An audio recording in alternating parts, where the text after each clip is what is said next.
$10,000 left alone in the market for 20 years grew to almost $65,000.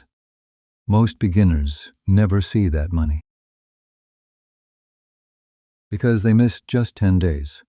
10 days out of 5,000 and 65,000 shrank to 32. That's the J.P. Morgan study of the S&P 500 from 2004 to 2024. Miss the 30 best days and your return drops to 1.5% a year. That's savings account territory. Here's the part nobody tells you. Those best days hide somewhere you would never willingly be. We'll get there. So if I started investing in 2026 from zero, my first rule would be simple.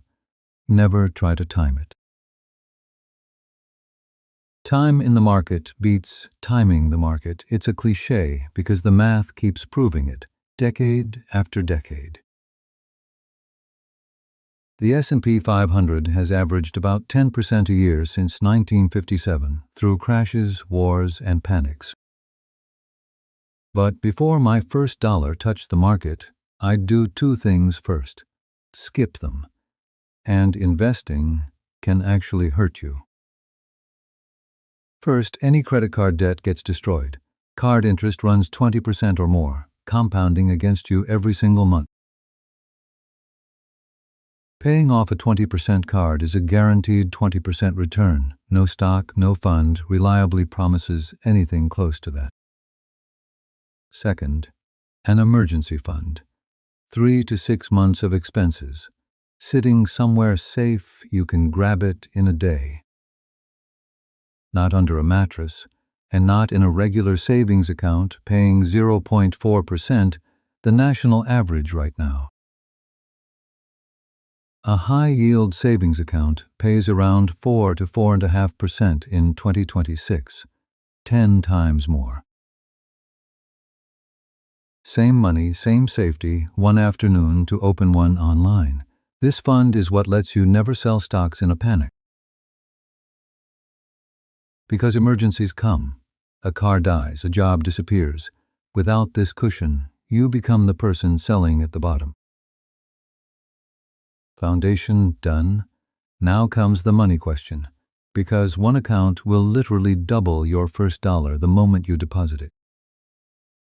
It's your employer's 401k match. Many companies match your contributions, often 50 cents or $1 per dollar.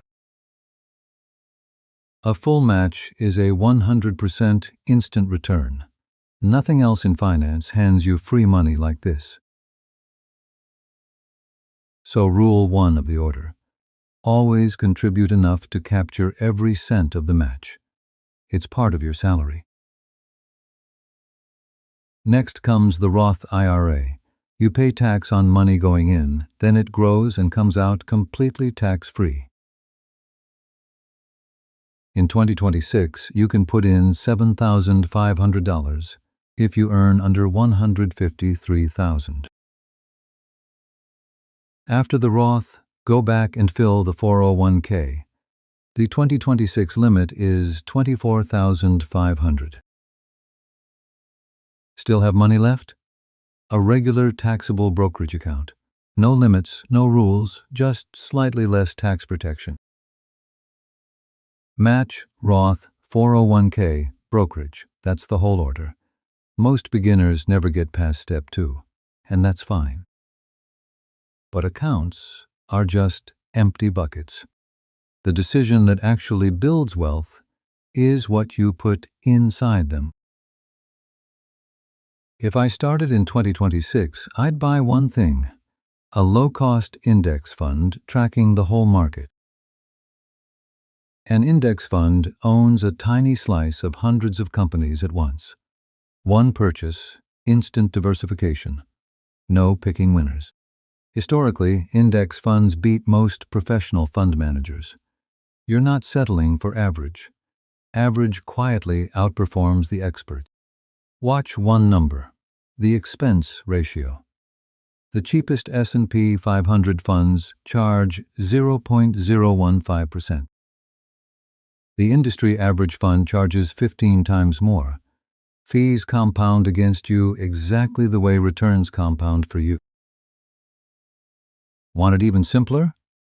A target date fund. Pick the year you'll retire. It rebalances itself automatically as you age. You can start with a single dollar. Major brokerages sell fractional shares, and automatic monthly investing takes willpower out of it. Now, that promise from the start. The market's best days hide inside its worst weeks. They arrive during the panic. 7 of the 10 best days in 20 years came within 15 days of the worst ones. Sellers missed both. So start now, automate it, and never flinch. Next time, the Roth IRA trick that makes millionaires out of average salaries.